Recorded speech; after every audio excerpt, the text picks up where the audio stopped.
Hi, guys. Welcome to A Little Help for Our Friends, a podcast for people with loved ones struggling with mental health.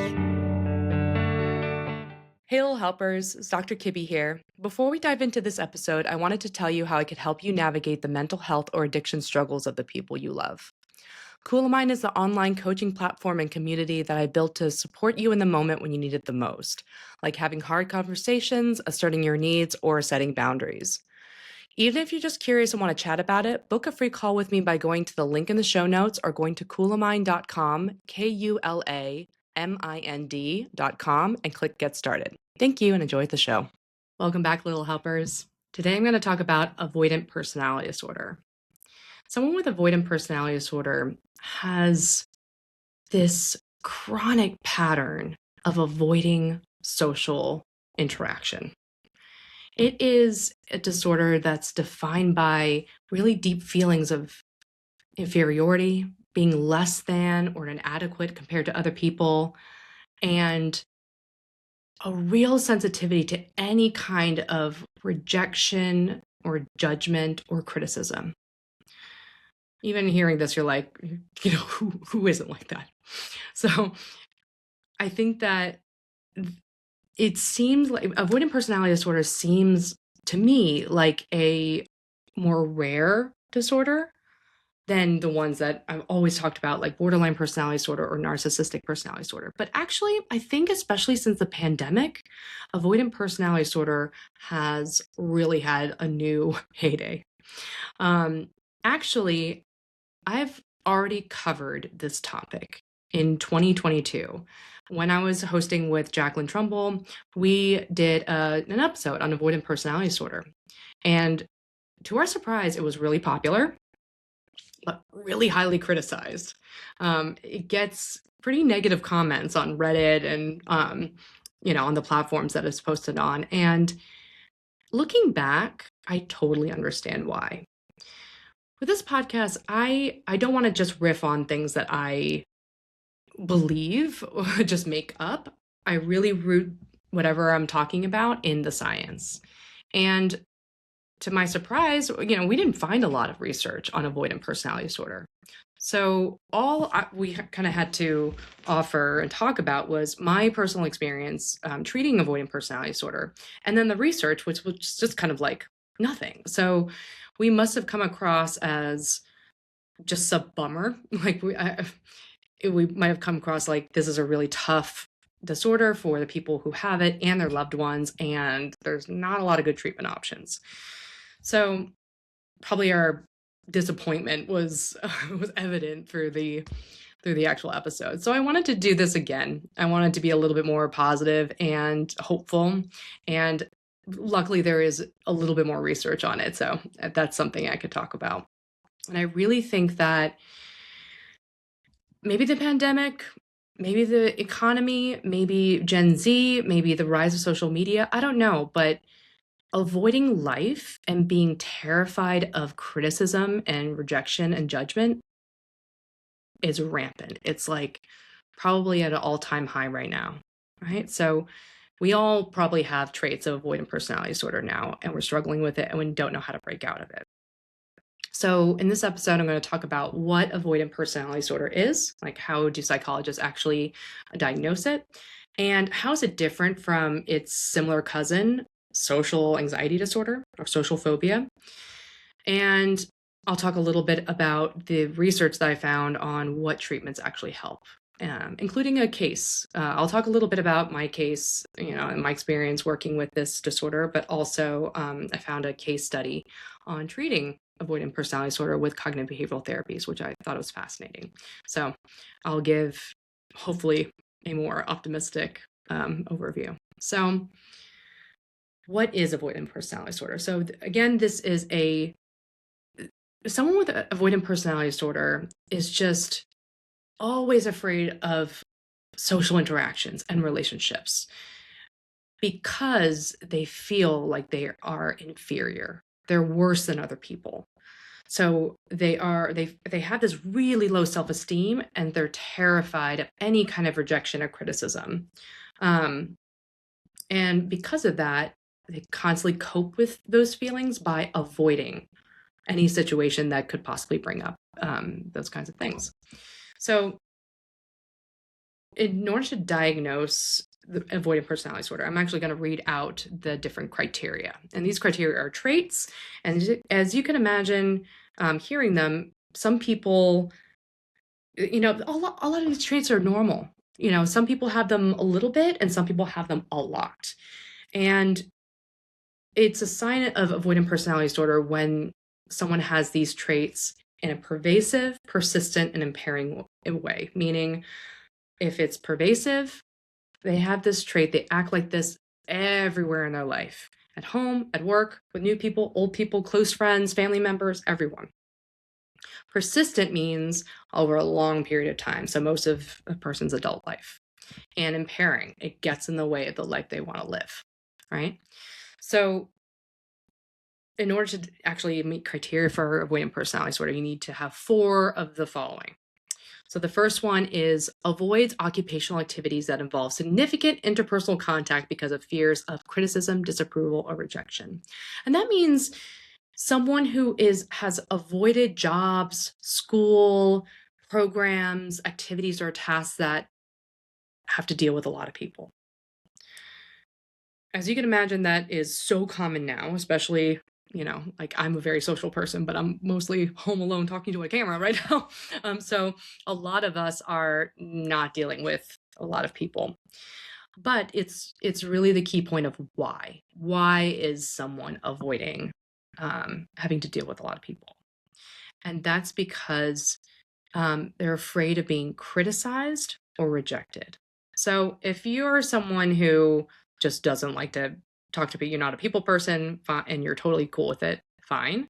But if it's driven, if you're avoiding those kind of jobs because it's driven by, I'm not good enough, I'm going to get laughed at, I'm going to get criticized, and you shape your life around it, you choose careers that help you avoid ever feeling rejected like that. That's one criteria. Second one is unwilling to get involved with people unless certain of being liked. So that means avoid making friends or talking to new people or really interacting with anyone, really developing a relationship unless you know that you're going to be welcome or accepted. As you can imagine, that must be really, really hard, right? Like to I think all of us, when we go into a new social situation, or even old, with people that we know, you don't know if people are going to like you or not. You don't have that much control over the way people think about you.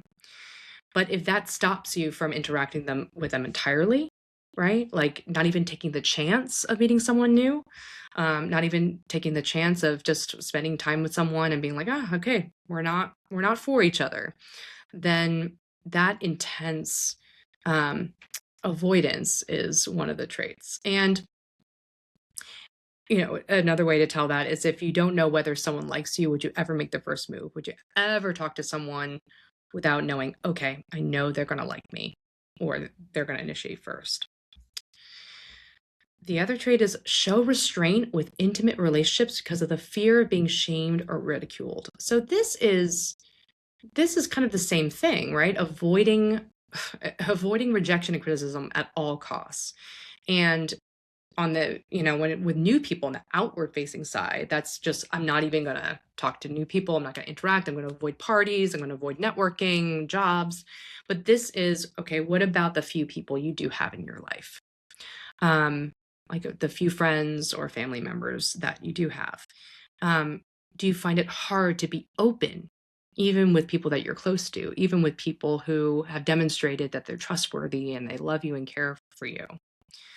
And of course, there are a lot of reasons why someone might be afraid to be open, but the avoidant personality disorder trait is being afraid of being made fun of or embarrassed.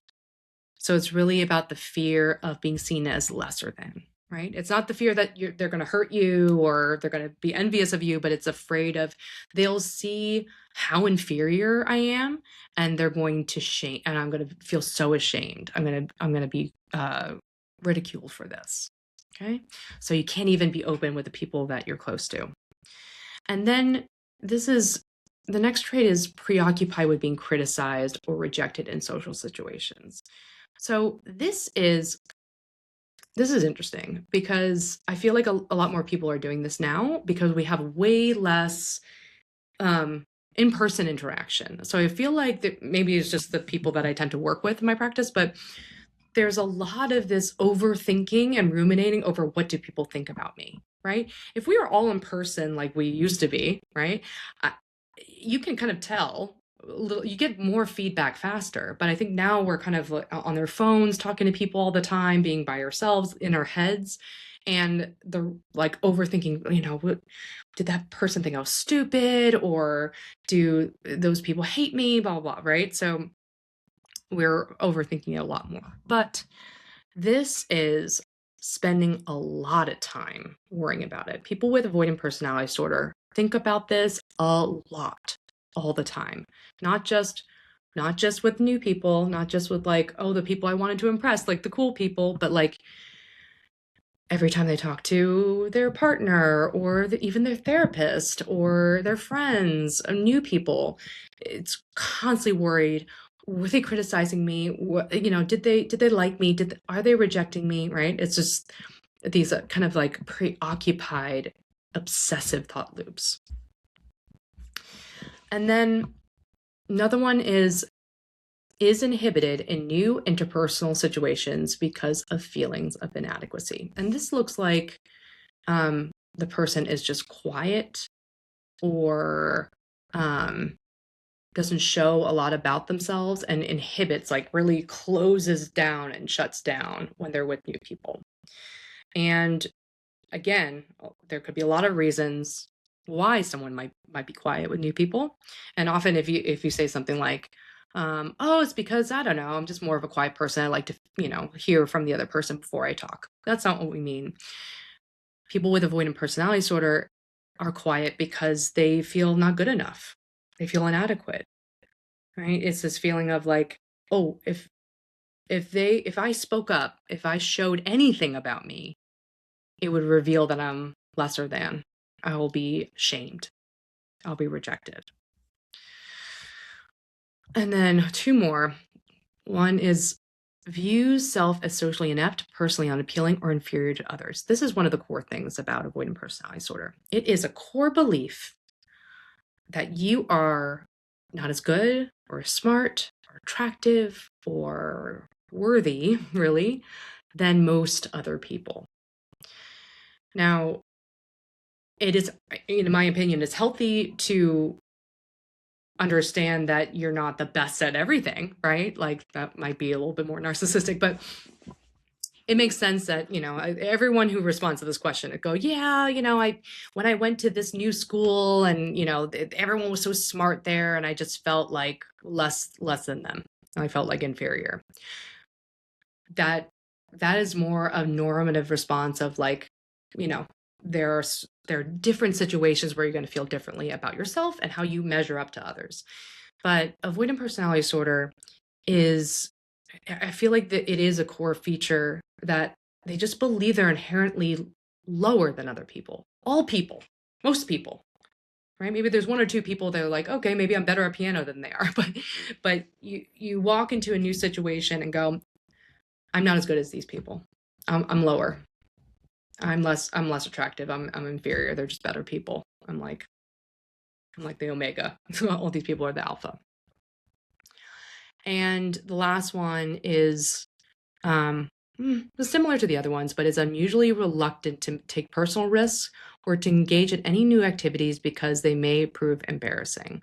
So this is interesting because it really, what it looks like is someone who has a really narrow life, who doesn't really go out of their comfort zone, right? Is scared, has a lot of anxiety, and really sticks to the people they know like them, or the things that they know that they're good at. So they don't take risks. They don't try a new dance class. They don't try a new sport. They don't try pottery. They don't try going to a new school. They trying a new job because, a lot of people are like, because of inertia, I don't feel like it. But with avoidant personality disorder, it's I'm so terrified of being rejected or embarrassed that I'm not even going to take any risks. All right. So having at least four of the criteria that I just listed means you would get the diagnosis of avoidant personality disorder, and it has to be all throughout your life, in all the different situations and different people, and in ways that get in the way of people's lives. Some people are fine with this. Some people are like, oh yeah, I'm just not the best. And that's fine. I live a small life where I've only, like, I don't talk to too many people. I read books, and I'm just in my introverted world, and I'm cool with it. Then you don't have disorder. If you're cool with that, that's great. But this is what I see as the impairing part with avoidant personality disorder, is that people feel really lonely. Like they crave feeling loved and feeling like they belong and that they could be themselves around people. And it feels like the people who I've worked with this disorder have described it as, I feel like I'm in a fishbowl or I'm in a glass cage, and I'm looking out at all these people having fun, making connections, laughing, being silly together, and I just can't. I feel I might be there, but I'm so closed in. I'm so terrified of any risk of being made fun of or criticized that I can't even join them. I can't break out of this glass cage. So it's a really sad disorder. It's really, really sad. And I feel like us doom scrolling on our phone and being on computers is just not helping it. It's not letting us have different experiences that can change those beliefs of inferiority. So that is how we diagnose avoidant personality disorder. And when I first learned about this disorder, I was like, isn't this just like really bad social anxiety? The DSM-5 criteria for social anxiety, or social phobia, it's also called, is a intense fear of one or more social situations where you might be exposed to criticism, rejection, or scrutiny. You fear negative evaluation, and that fear is like, what's interesting about social anxiety is that sometimes the symptoms of fear bring up the fear too. So if you are afraid of public speaking and you're not only afraid of what people think of you, but you're also afraid of your own symptoms of fear. So you're like, oh, I'm blushing, I'm shaking, and people are going to see that and they're going to think I'm weaker, right? So like that kind of fear doubles on itself. And these certain situations bring up fear, anxiety, right? And of course, this fear of rejection also gets in the way of the way you want to live your life. So it's, as you can hear, it's very similar to avoidant personality disorder. Now, what's the difference?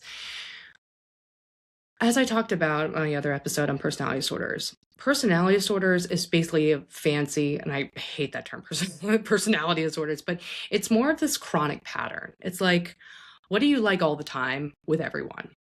With regular mental health disorders, it's more about like a syndrome, like a certain time period where you're having these symptoms or certain situations, right? So for social anxiety, the understanding is that it's certain kinds of social situations that bring up these fears. Like public speaking is a common one, eating in front of others, meeting new people, social networking, right? So sometimes it's like those situations definitely bring up these fears, but not all of them, right? There might be some situations that you feel like these people really know you and you feel really comfortable, right? Then if I hear that, like, oh, that person might have social anxiety, not avoidant personality disorder. So it's really like, what kinds of social situations? How pervasive is this? How many social situations bring up this fear of rejection? And then I also found in the research that both can be very severe. So it's not a matter of like which one's worse, but it's almost like people with avoidant personality disorder really have this belief in themselves that they are inferior. They're broken, they're worse, they're bad, they are shameful, they're embarrassing. Like they believe they have such a low self-esteem. People with social anxiety disorder often do have low self-esteem. They're like, oh yeah, I'm like, oh, I'm really nervous when I do public speaking. I'm not very good at it. And I'm just, as soon as I see all the faces, I'm terrified, right? But avoidant personality disorder is like, I'm just a worse person and I'm terrified of anyone actually seeing it. And as you can imagine, people with avoidant personality disorder are more depressed. Like it's so impairing. They have such a narrow life. They decide what jobs they're going to get. They never try anything new. They might really want to move to a new place. They might want to change jobs, but they just can't because there's always that small risk that if you do something new, interact with new people, they might not like you. They might see the badness, the inferiority, and they might embarrass you.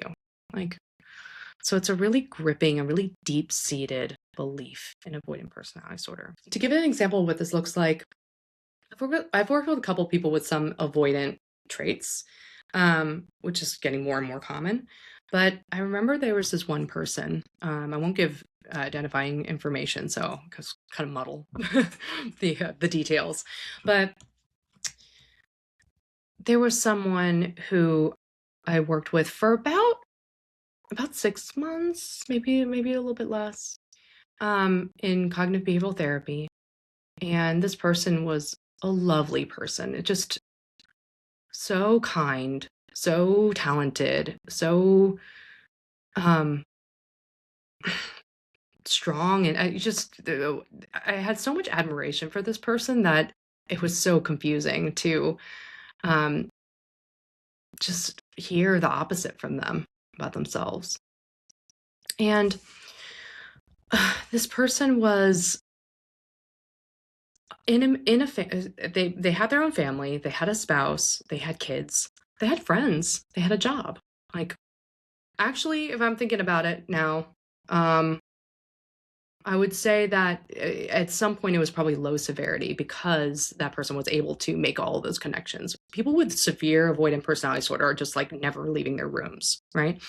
But this person did have a life.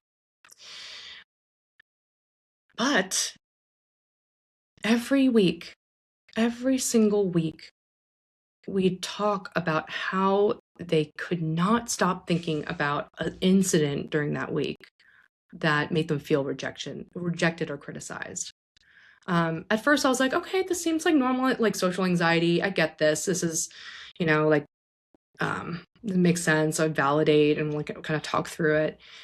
And then we might have these breakthroughs. Like we had a couple of breakthroughs where it was like, wow, they could really see that this is what their mind was doing. And maybe the world isn't as bad as they were thinking. I mean, they were just drowning in it all day, every day, thinking about this one thing that someone said that made them feel hurt. And then they'll be like, oh, this is my anxiety. Maybe that person wasn't being mean to me. And then the next week they would come back and it was the same thing. Even we would talk about that same situation and it was like that breakthrough disappeared. So I was like, this is interesting. Usually people who are new to therapy, like, can sometimes, learn new things and start to see things in a different way. But this person was like, it felt like a hamster wheel. It felt like, okay, we're back. This is the same. Everything was being put in the same machine. For example, one of their doctors had mentioned, oh, it seems like you have a little anxiety. And that was the topic for weeks about what did they mean by that? They were seeing less of me. How could they say, they saw me as weak. How could they give me that diagnosis? And at first, I was doing my best to validate and be like, yeah, that must be, that must feel terrible to kind of get a diagnosis. Um, but it started to get really, uh, really preoccupied. That word that in the diagnostic criteria was really there. We were talking about the tone, like, oh, that doctor said it like anxiety, and even that tone, I could tell that they were saying that I'm a difficult patient, and it was like this was what this person was thinking about for like 3 weeks straight. Um, we couldn't even get to a place of, maybe they're telling you this because they wanted to help you, or they thought you already knew. Like no other possible explanation except for that doctor was pointing out how inferior I am, how weak I am. Which broke my heart really, because I was like, oh my gosh, if we even got more help with their anxiety, we'd be so much happier. And it was so sad. It was so sad to watch this person look at their life, at all of the evidence that I could see that they were loved, they were accepted, they were cared for, and they were like, that person looked at me this way, and that's a sign that they hate me. My kids don't even like me. They don't respect me. They know I'm a worse parent than my spouse. And it just constant, constant. And their life was so small because of it. They were just aching with pain, talking about watching people, at after school and stuff like that, like watching other parents be friends, making relationships, um, showing parts of themselves to other people. And that person just felt so much pain for being so alone, like feeling like they were in a fishbowl, like behind glass, watching everyone connect while they're completely alone. And it felt even more painful for them because they're around people. They were around their partner and their kids. It was so sad. And I made a mistake in that case. And I talk about that. I talked about that in my interviews. I regret it to this day. I did not understand how deep avoidant personality disorder really was. That the depth of core belief. At that point, I had only worked with people with social anxiety disorder, and I'm very proud to say that when I work with people as, as coaching or clients, I really care about everyone I work with. Even people who are like difficult. There's just something in me that like just loves what I do, and so I just make a connection and I understand them and everything. And for the most part, with people with social anxiety, um, I get to a point where they trust that I'm on their side. It's not all the time, right? There's times where I make them feel, rejected or criticized, right? Like, I'm a human being, and that's really good meat to work through in therapy. Um, and I really thought I had that with this patient. I was like, okay, they know that I'm here. They know that I care about them. They know that, I'm doing and that was the thing too. I was really trying to show them that. And that felt different than other patients. Other patients with social anxiety, like, I don't feel as gripped by that, like, I need to prove that I care, that I actually accept you in order for any of this session to go well. Um, so I was really, like, proving my care. And I remember they were having a really hard time one day. They were really like, "No one cares about me. No one loves me. Everyone hates me."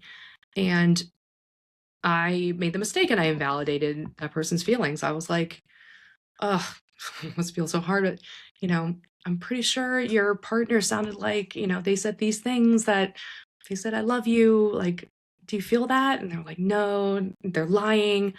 They're just with me because they feel bad for me, right? Like I'm lower, I'm not worthy." And I was like, I really care about you. I love working with you. I think you're a great person. I really laid it on thick. And I remember they just sat there slumped and sobbing, and they were like, "No, you don't. You don't actually.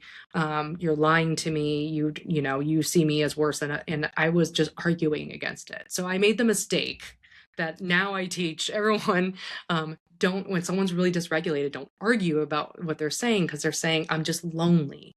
And I was trying to be like, no, I'm showing you that you're, that you're wrong, that you're not unloved. I love you. I care about you. Um, and they were like, I'm going to stop therapy because this is too much. And, I think about them all the time.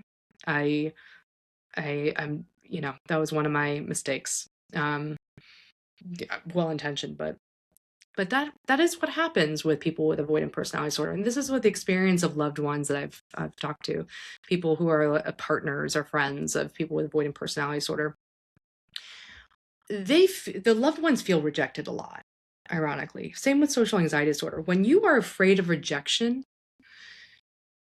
you really tend to push people away. You tend to reject them first before they can reject you. That's a real sign of fear of rejection and a problematic way of coping with it. It's like, you're going to reject me, I'm going to reject you first. So actually, people who struggle with, I'm so afraid of getting rejected, they actually push people away a lot. Right? So people with avoidant personality disorder, their loved ones feel lonely. They feel like they have to prove their care to that person, and that person just disappears sometimes. Sometimes stops talking to them, ghosts them. Right? And then the loved ones are left being like, what did I do wrong? What happened? Not realizing that the person with avoidant personality disorder just read criticism or rejection in something that happened, and it was just so painful, they pulled away entirely. So I said this in my first episode on this, and I still say it now, it's really hard for both people. It's really lonely, and it's really hard to break out of. So that's really clinically, that's how I can tell avoidant personality disorder with social anxiety disorder. Sometimes these core beliefs about yourself feel like the roots of a tree. And no matter what branches, flowers, leaves spring out from the roots, it's all that root, right? These are core beliefs. I'm lovable. I'm unlovable. I'm inferior. I'm better than other people. I'm special, right? All these different beliefs about who you are in comparison to other people and your place in the world. And people with social anxiety disorder might feel insecure sometimes, but they don't have as much of the core belief that I'm bad, I am inferior, as people with avoidant personality disorder. And it just comes out everywhere, right? I'm bad. I'm less than. So what are we going to do about this? Right? This is, I feel like we are in a time that is ripe for developing avoidant personality disorder. Oh my God. I mean, I thought I had a relatively decent sense of self, with some issues, but with COVID and us working remotely and being less in person and being alone and being on your phone where you're doom scrolling and looking on social media where it's designed to make you compare yourself and make yourself feel inferior, right? Like consumerism was all driven by making you feel like you have less than what you need and you could get what you need by buying whatever they're selling, right? So you picture beautiful pictures of people and people essentially bragging online. If you're alone and just seeing other people brag in your hand, you're going to feel worse than everyone else, and you're going to avoid situations that bring up the risk of rejection and criticism. So I feel like the world is really nurturing the avoidant personality disorder traits. So if you notice this in yourself or someone else, like, what do you do about it? So if you are a loved one, if you love someone with avoidant personality disorder, if you're like, yeah, I feel like I know someone who, no matter what, they think that they are just the worst, and they think that no one likes them and no one cares about them, and it's just like draws into themselves because like it's just closed down, draws in. Don't do what I did. Don't keep pushing about I like you. Don't try to reassure them over and over. Stay steady and validate their feelings. This must be so painful. This must be so hard. And you have to go really slowly. So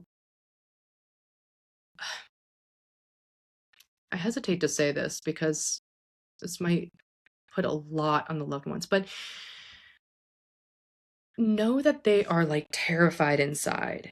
And if they ghost you, or if they, they kind of disappear, they shut down, and then the thing not to do is to run after them and say like, why are you doing this? Oh, like piling on more negative uh, evaluation, or like, kind of criticizing what they're doing. Instead, just stay steady in yourself. Say, I love you. When you feel comfortable, I'm here to talk. And then in the case, this is what we were taught for when we have patients with avoidant personality disorder. When they come out of their shell and just are able to like make contact with you again, or you know re-engage, your first instinct is going to be like wanting to talk about it, right? Like, why did you ghost me? That was so painful. Are you okay? What's going on? Right? To really address it. Normal. That might be a little bit too much for them. That might be what they're afraid of, right? They avoided a situation that was scary. They withdrew, and then they feel bad about themselves for it. They're like, well, see, this is why I'm broken, blah, blah, blah. And so having to confront, like re-engage with people and getting questioned about that and the way they behave, it's going to be really, really intolerable for them. So you might just, kind of chill on that when they first start talking again. Just like go slowly, like just be kind. You don't have to overly reassure them, but just, sit back in yourself. That's what I wish I did with that patient. I wish instead of rushing in to pull them out, like it felt like that person kept like withdrawing into themselves, and I had to go in and pull them out. But don't. I wish I stayed steady. I wish I just stayed this compassionate, open presence and let them slowly come towards me. So that's something to do for loved ones. But there is some new interesting research that I read where there were there's compared to when I first did this episode, there are a couple more clinical trials testing treatments for avoidant personality disorder. And what has been mostly tested was a cognitive behavioral therapy. That's a broad term, right?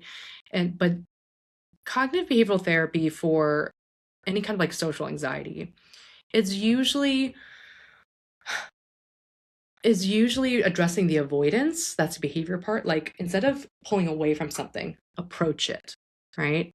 Face your fears. That's really CBT for most kind of anxieties, is face your fears. Why? Because when you face your fears over and over and over again, it gets less scary. That's just from habituation, the feeling that you get used to something, right? So if you were to watch the same horror movie 8 times, the first time is going to be terrifying. The 8th time, you're going to be like, oh, this again, right? So that's habituation.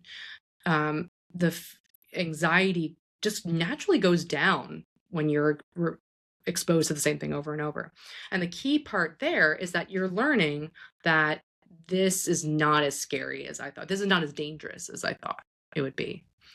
Or if it is, now I know how to cope with it, right? If I give a public speech, if I speak publicly, I'm going to stumble over my words, and everyone's going to see that I'm stupid, and they're going to make fun of me, right? And so the treatment for that, the cognitive behavioral treatment for that, is unfortunately practicing public speaking, or imagining it, or just putting yourself in that situation over and over and over again. Even small pieces, like talking in front of a therapist, or talking in front of like 2 people, right? But like slowly until like the 8th time you watch the horror movie, it gets boring. You're like, oh yeah, I did stumble, and I learned that, it was fine. No one made fun of me, right? Or I didn't stumble as much as I thought, or my hands are shaking, but no one noticed, right? So CBT is for social anxiety is usually like exposing yourself to situations that usually scare you and learn from it. Learn a different way of coping. Learn that it's not as dangerous as you thought it was going to be. So there is there are some research studies showing that cognitive behavioral therapies are very effective. Not very effective, but effective for avoidant personality disorder. Now, there's a really cool study. I can't even say the last name, but I'll link it to the show notes. But there is a randomized control trial that was published in 2024. I think it's from the Netherlands in Journal of Anxiety Disorders that compared group schema therapy versus CBT for patients with social anxiety disorder and avoidant personality disorder. So these people could not just avoided rejection at all costs, right? These poor people. And what's interesting is that there were no significant differences, like both group schema therapy and group CBT were equally effective. But what was really important is that people dropped out less in group schema therapy. So people liked it more and stayed in it. The downside is that the people got better while they were getting treatment, but those benefits weren't seen as strongly in the follow-up. So they believe that for both, someone with an avoidant personality disorder, you need a lot of treatment. You need a lot and longer treatment, right? Because it's such a core belief that you really need a lot of sessions over a long period of time for the person to learn that they are not as inferior as they thought.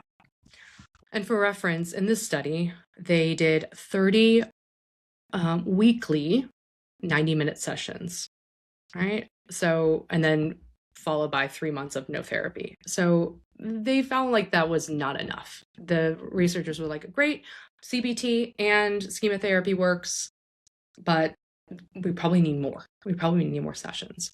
And I'll explain what schema therapy is all about. It's really interesting. So I'm going to have a look here, schema therapy. So schema therapy is a cognitive behavioral therapy that kind of pulls in some stuff from other things. It feels a lot like IFS,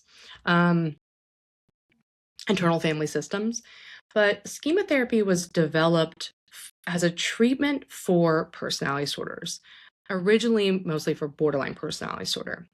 And the basic idea is that Jung, who's the name of the guy who came up with it, Jung said that we have needs in our childhood that need to be met.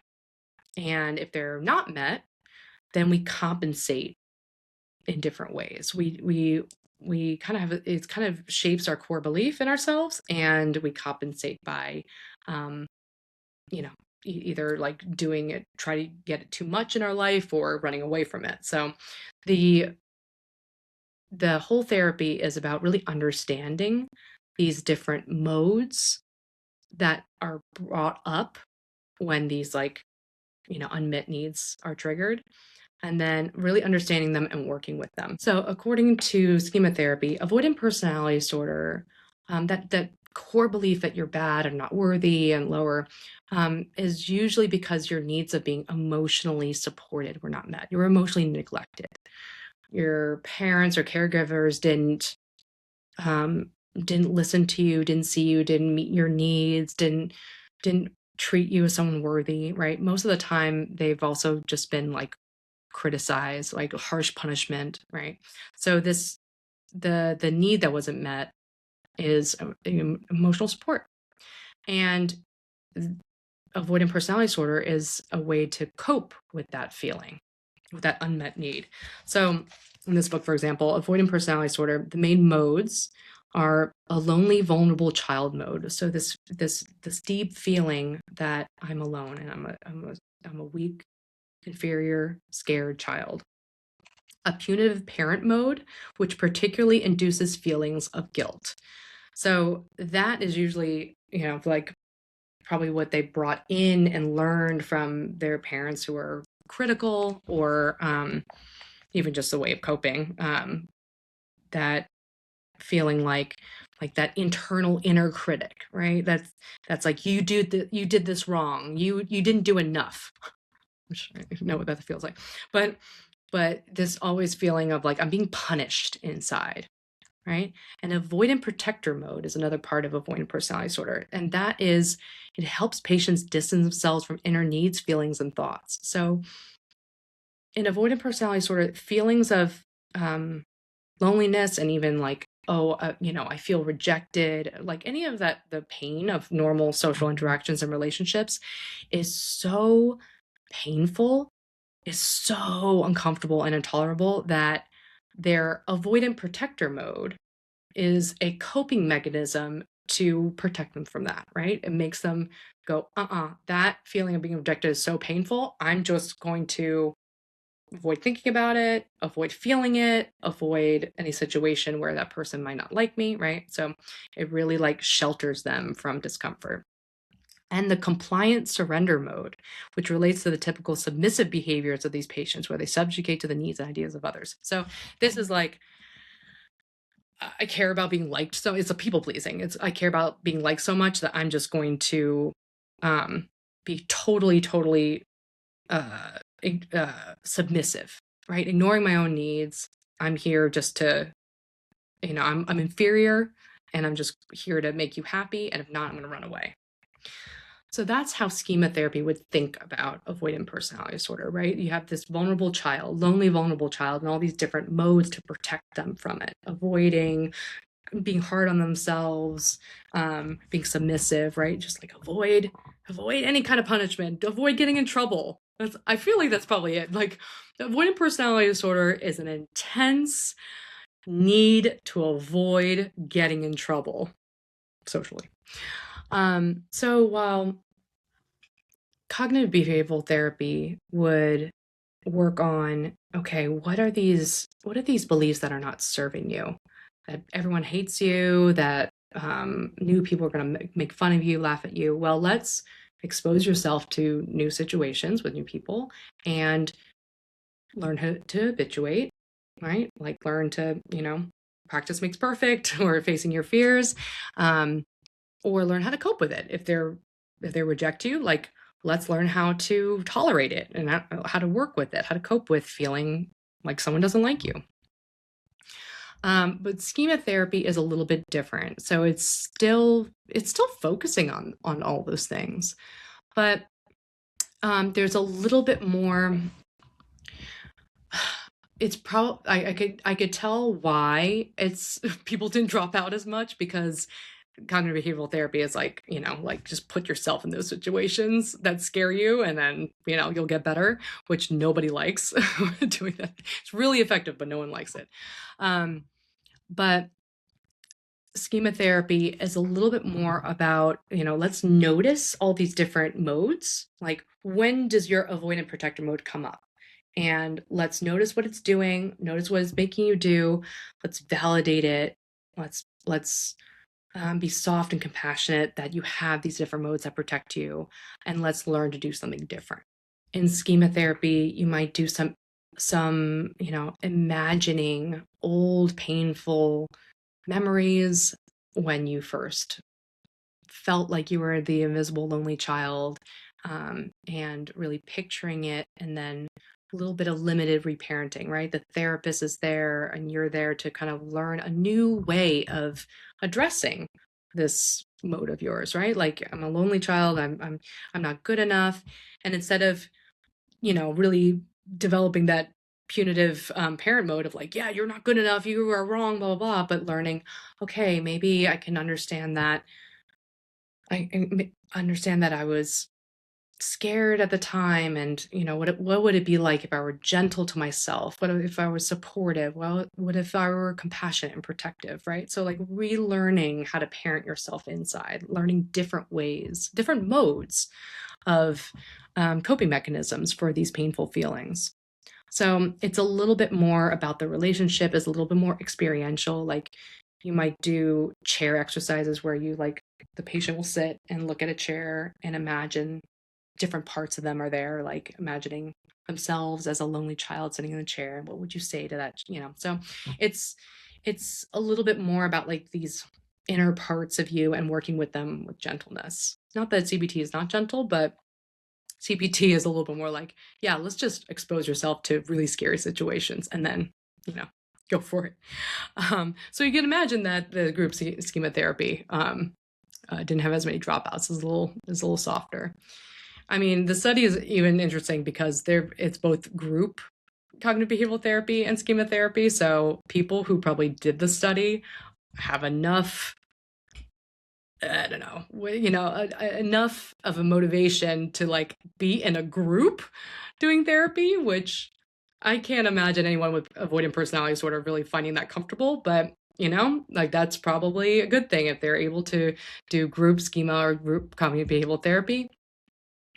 You already have the willingness to do something to get better. So that probably was a really good sign of the people going into these treatments.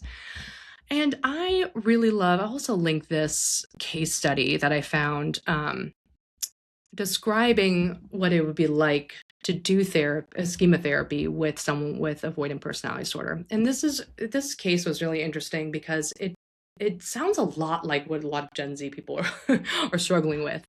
It's a 22-year-old female diagnosed with avoidant personality disorder and depression. This person struggled with feeling depressed, difficulty eating, difficulty falling asleep, really tired, and feeling really hopeless and helpless, and wish that they weren't alive, right? These passive death wishes, just like, I just don't want to be here.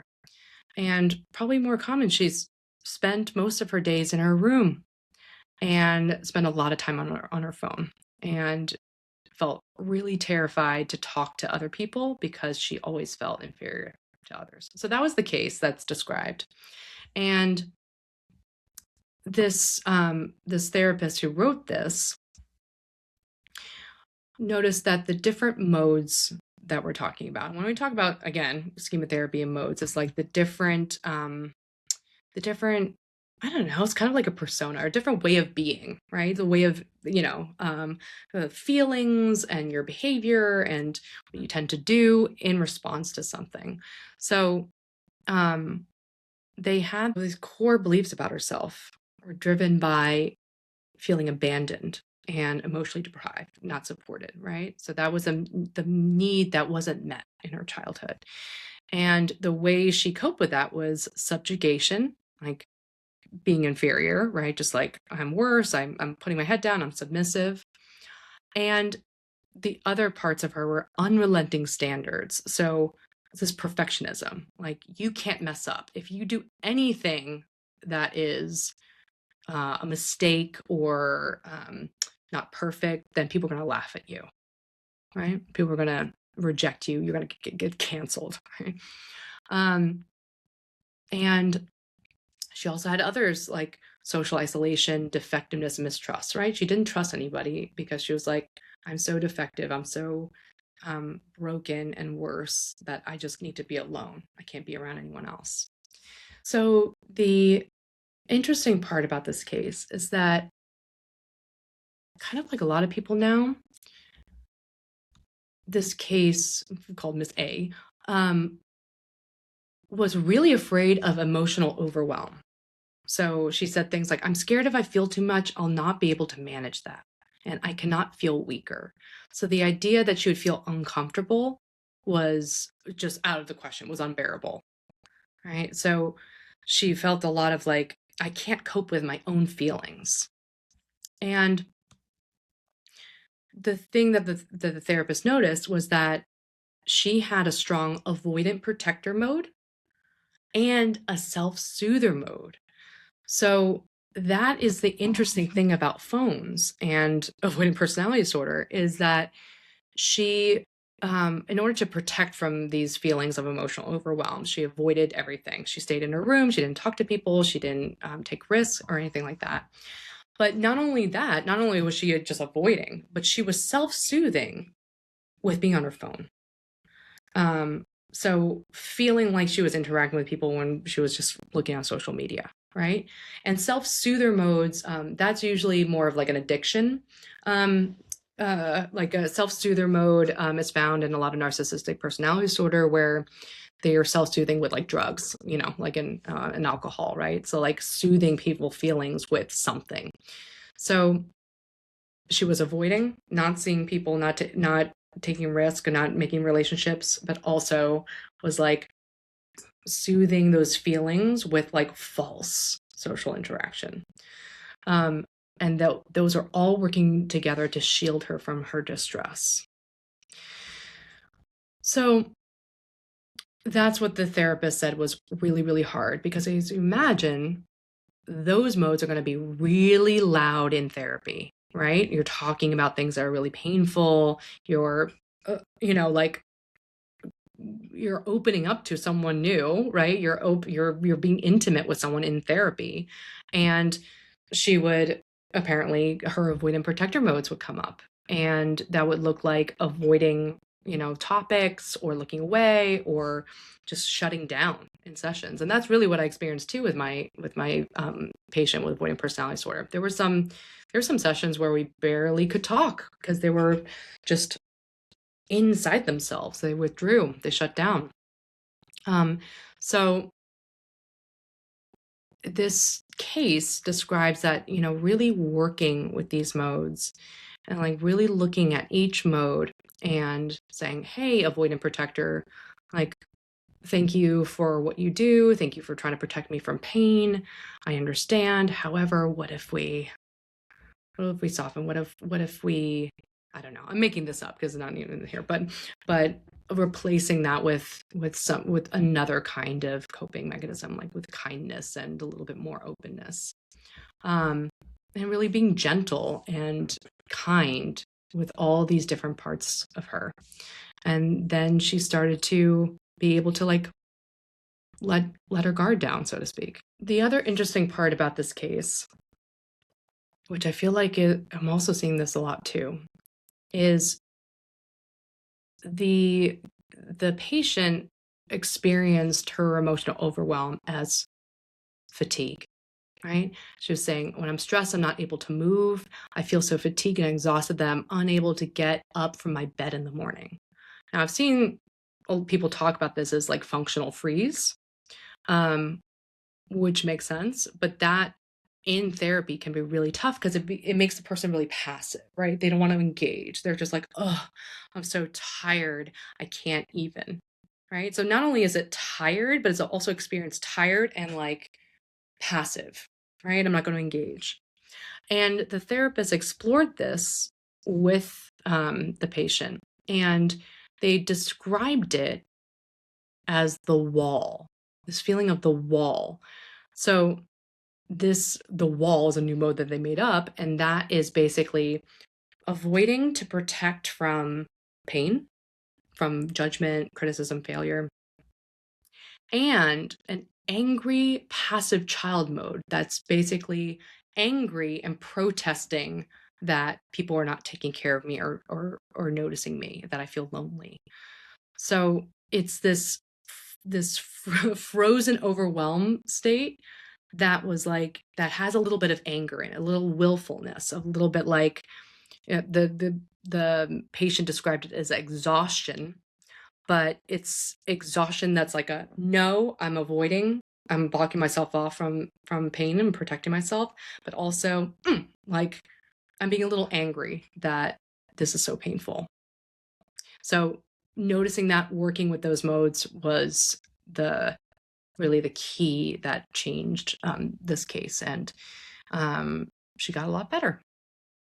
So for people who have avoidant personality disorder, that's an interesting thing to keep in mind when you get treatment, is to work with, I mean, it takes time, of course, but working with a therapist, I'm going to work with a lot of painful feelings, but maybe you could go slowly, and maybe you can learn over time to talk to yourself in more compassionate, gentle, healthy ways than the hard, you're inferior, you're not good enough, you're bad, everyone's going to laugh at you.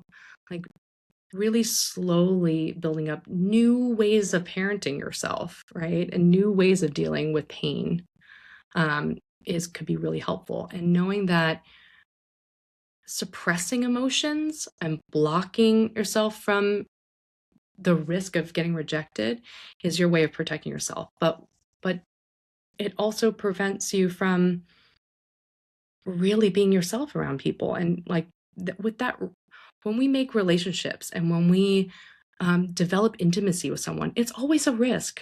There's always a risk involved in getting close to someone.